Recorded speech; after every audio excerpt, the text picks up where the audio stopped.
149페이지 자이나교와 불교. 지난 시간에는 부처님 당시 혼란한 인도 사상계의 모습을 살펴보았습니다. 오늘은 백가 쟁명의 혼란한 사상을 국복하려 했던 자이나교의 교주인 니간타 나타푸타의 사상을 간단히 알아보고 이것을 불교와 비교해 보기로 하겠습니다. 니간타 나타푸타는 부처님과 비슷한 점이 참 많았습니다. 때문에 초기의 서양 불교 학자들은 불교와 자이나교를 혼동했습니다. 니간타 나타푸타도 왕자였습니다. 그도 부처님과 마찬가지로 젊었을 때 출가하여 스스로 도를 성취했다고 주장하면서 인도 사회에 큰 영향을 끼쳤습니다. 지금도 인도에는 자이나교도가 상당수 있습니다. 니간타 나타푸타는 사상의 혼미로 인해서 인도 사회가 도덕적으로 타락해 가는 것을 크게 염려했던 사람입니다.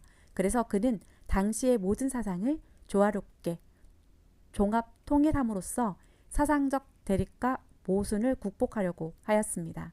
이것은 그의 사상을 살펴보면 곧 알 수 있습니다. 그는 이 세상이 정신적 실체와 물질적 실체로 되어 있다고 주장했습니다. 그는 정신적 실체를 JIBA라고 불렀는데 이것은 우리가 영혼이라고 부르는 것과 비슷합니다. 그리고 물질적 실체는 물질, 허공, 법, 비법 이렇게 네 가지가 있다고 주장했습니다. 지바는 동물이나 식물뿐만 아니라 현실적으로 존재하고 있는 모든 존재 속에 깃들어 있는 생명력으로서 모든 정신작용의 주체이며 행동의 주체입니다. 그리고 그것은 사물을 지각하거나 인식하는 성질을 그 본성으로 하고 있습니다. 지바는 현실 세계에서는 항상 물질과 결합하여 그 속에 내재하고 있는데 이때 지바는 자신이 취하고 있는 물질과 같은 크기로 존재합니다. 예를 들면 어릴 때의 지바의 크기는 어릴 때의 몸 크기만 하고 어른이 되면 어른 크기가 된다는 것입니다. 지바는 본래 전지전능할 뿐 아니라 괴로움이 전혀 없는 안락한 존재라고 합니다. 모든 것을 보고 모든 것을 알 수 있으며 어떤 일이든 할 수 있는 항상 안락한 존재가 지바인데 이것이 모든 존재의 내면에 존재하고 있다는 것입니다. 우리 인간도 각기 업에 따라 다른 몸을 받고 있으나 몸 안에는 똑같은 지바가 있으며 이것이 평등한 우리의 참 모습이라는 것입니다. 그런데 우리는 업 때문에 몸을 받아 지바의 본성이 가려진 채 각기 다른 능력과 모습으로 존재한다고 합니다. 그는 우리의 눈이나 귀와 같은 감각기관이 우리의 인식을 돕는 것이 아니라 오히려 제한하고 있다고 생각했습니다. 눈이 있어서 사물을 볼 수 있는 것이 아니라 눈이 있기 때문에 어두운 밤이나 잠잘 때는 보지 못하고 또 멀리 있거나 옆이나 뒤에 있는 것은 보지 못하고 앞에 가까이 있는 것만 볼 수 있다는 것입니다. 따라서 인생의 궁극적인 목적은 우리의 참된 자야인 지바를 물질적 실체인 몸과 분리시켜 지바의 본성을 회복하는 일이라고 주장했습니다. 이렇게 지바가 물질과 분리하여 독립함으로써 얻게 되는 완전하고 포괄적인 인식을 독존지라고 합니다. 이는 불교에서 말하는 일체지에 해당하는 것입니다. 이상과 같은 니간타 나타푸타의 사상은 바라문 사상과 사무들의 사상을 종합 통일한 것으로 보입니다. 그는 모든 존재 속에 지바가 내재되어 있다고 함으로써 모든 존재 속에 불변의 실체, 아트만이 내재되어 있다는 바라문구의 사상을 수용했습니다. 한편 물질적 실체와 정신적 실체를 각기 독립적인 실체로 봄으로써 사문들의 요소설을 수용하고 있습니다. 또 운동의 조건인 법과 정지의 조건인 비법을 실체로 인정함으로써 마칼리 고살라의 결정론을 수용하여 우연론을 국복하려고 했습니다. 생성과 운동은 우연히 이루어지는 것만이 아니라 법과 비법이라는 실체의 고유 성질에 의해 일어나는 필연으로 본 것입니다. 이렇게 결정론을 수용하면서도 그는 지바가 전지전능한 능력이 있다고 함으로써 결정적 숙명론을 극복하려고 했습니다. 지바는 무한한 능력이 있으므로 자발적으로 해탈을 추구할 수 있는 자유가 있다고 함으로써 숙명론에서처럼 해탈까지도 결정된 것으로 보지 않고 이를 극복하려 했던 것입니다. 지바의 이 같은 특성은 바라문고의 아트만과 비슷한 것입니다.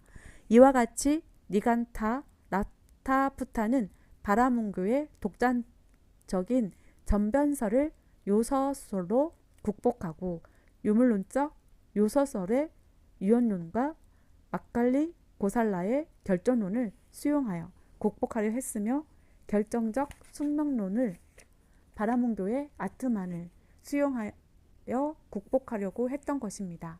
그는 또 산자야 벨라디프타의 헬의론은 상대주의적인 인식론을 통해서 극복하려고 했습니다. 인간과 세계의 근본이 되는 실체는 어떤 고정적인 언어로 표현될 수 없으므로 이것은 무엇이다 라는 식으로 단정해서는 안 되고 그것에 대해서 우리가 언급할 수 있는 모든 표현을 통해서만 안전하게 인식할 수 있다는 것입니다. 예를 들어 장님이 코끼리를 만져보았을 때 한 사람의 이야기만으로는 코끼리의 참된 모습을 알 수 없지만 모든 장님의 이야기를 종합하면 코끼리의 참모습을 알 수 있듯이 서로 모순되는 주장은 어느 것이 옳고 그른 것이 아니라 진리의 일부분을 이야기한 것이므로 이들을 종합하면 그것이 진리의 참모습이 된다는 것입니다. 이와 같이 니간타, 나타부타는 철저하게 그 당시의 모든 사상을 종합하여 혼란한 사상을 통일시키려고 했습니다. 그러나 사견의 종합이 정견일 수는 없습니다. 부처님도 코끼리를 보는 장님의 비유를 말씀하셨지만 근본 취지는 전혀 다릅니다. 하나의 비유를 들어봅시다. 아버지는 고혈압이고 어머니는 저혈압인 사람이 있다고 합시다. 자인학교의 견해는 이 사람은 저혈압과 고혈압이 합해졌으므로 혈압이 정상일 것이라고 생각하는 것과 같습니다. 그러나 부처님은 이 사람은 고혈압과 저혈압을 동시에 가지고 있는 더욱 심각한 병이 있다고 보는 입장입니다. 그래서 부처님은 사견을 종합하지 않고 버리도록 했습니다. 사견은 아무리 모여도 결코 정견이 될 수 없다는 것입니다. 사견은 모이면 모일수록 더욱 허망한 사견이 될 뿐인 것입니다. 니간타, 나타부타는 당시의 사문들이 윤리를 부정하고 쾌락에 빠져 있는 것을 크게 우려했던 것이 분명했습니다. 그는 사문들이 진리를 전체적으로 보지 못하고 부분적으로 본 결과 윤리를 부정하게 되었다고 생각하여 위에서 이야기한 바와 같은 이들을 종합 통일했습니다. 그리고 그의 독특한 업설을 통해 이를 극복하려 했습니다. 일반적으로 당시의 인도인들은 선악의 갑으로서 죄와 복을 주는 것은 신이라고 믿고 있었습니다. 그러나 사문들은 우리가 볼 수 없는 신은 존재하지 않는다고 생각했기 때문에 도덕적인 행위를 통해서 우리가 죄나 복을 받는다는 것을 인정할 수 없었습니다. 자인어교는 후대에 가서 자신들 교리의 결함 때문에 신을 인정하게 되었습니다만 자인어교의 창시자인 니간타, 나타부타는 신의 존재를 인정하지 않았습니다. 그는 업이 스스로 작용하여 죄와 복이 이루어진다고 생각했습니다. 그에 의하면 우리가 행동을 할 때마다 우리 안에는 업이라는 미세한 물질이 생긴다고 합니다. 지바가 업을 지으면 업이라는 미세한 물질이 생겨서 업을 지은 지바 속으로 침투하여 정신적 실체인 지바와 물질적 실체가 결합하게 됩니다. 사람으로 말하면 몸을 받는 것입니다. 이렇게 업이 침투하면 지바는 그 본성을 상실하게 되어 태어나고 죽는 윤회를 시작합니다. 따라서 몸을 가지고 이 세상에 태어난 우리의 목표는 지바와 몸을 분리시켜 해탈을 얻는 것이라고 말합니다. 업은 지바와 몸을 결합하는 집착제와 같은 것입니다.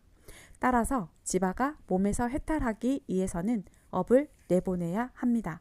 그런데 업은 그 크기에 상응하는 괴로움을 겪어야만 지바에게서 떨어져 나갑니다. 보통 사람들은 이 같은 사실을 모르기 때문에 업으로 인해 괴로움을 받으면서도 새로운 업을 지어 끝없이 괴로운 윤회를 하게 됩니다.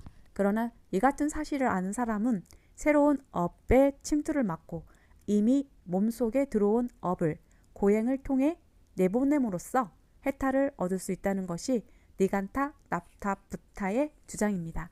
그래서 자이나구에서는 살생, 투도, 사움, 망어, 무소유라는 5가지 계율을 철저히 지킴으로써 새로운 업의 침투를 막고 몸을 괴롭히는 고행을 통해 침투한 업을 몰아내는 수행을 하였습니다.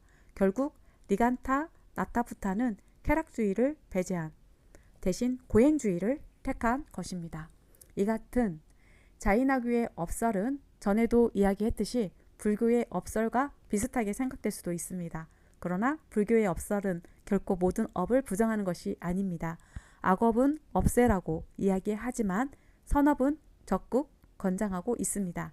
뿐만 아니라 해탈 후의 즐거움을 위한 맹목적인 고행을 이야기하지 않습니다. 정경에서 살펴보았듯이 처음 수행을 하는 순간부터 즐거운 세계가 열리는 처음도 좋고 중간도 좋고 마지막도 좋은 진정한 해탈의 길을 이야기하고 있는 것입니다. 지금까지 살펴보았듯이 바라문교의 극단적인 우주 창조론과 버마 일어론이 사문들에 의해 부정되면서 야기된 인도의 사상적 혼란과 이에 따른 사회적 혼란은 매우 심각한 것이었습니다. 이는 전통적인 윤리관이 파괴되면서 쾌락주의가 만연하고 있는 우리의 혼란한 현실과 다를 바가 없었습니다. 니간타 나타부타는 이 같은 현실을 극복하기 위하여 이들 사상을 골고루 인정하고 종합했지만 결국 맹목적인 고행주의에 빠져들고 말았습니다. 부처님은 이 같은 현실을 매우 우려했습니다. 그래서 중화함 도경에서는 전에 이야기한 바 있는 3가지 애도를 비판하신 것입니다.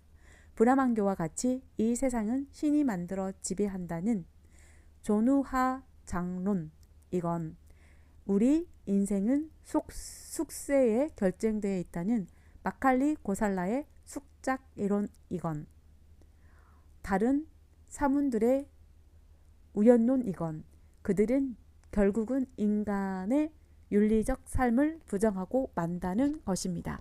부처님의 관심은 이 같은 윤리 파괴를 막을 수 있는 진정한 윤리 확립에 있었는지도 모릅니다. 그러나 윤리의 확립은 단순히 몇 가지 도덕률을 제시한다고 해서 해결되는 문제가 아닙니다. 당시의 윤리적 타락이 애도들의 그릇된 사상에 기인하고 있듯이 진정한 도덕률이 되기 위해서는 인간과 우주의 실상에 대한 체계적인 이론이 없어서는 안 되는 것입니다. 부처님은 이 같은 자신의 사상체계를 중도라고 불렀습니다. 다음 시간부터는 부처님의 중도에 대하여 살펴보기로 하겠습니다.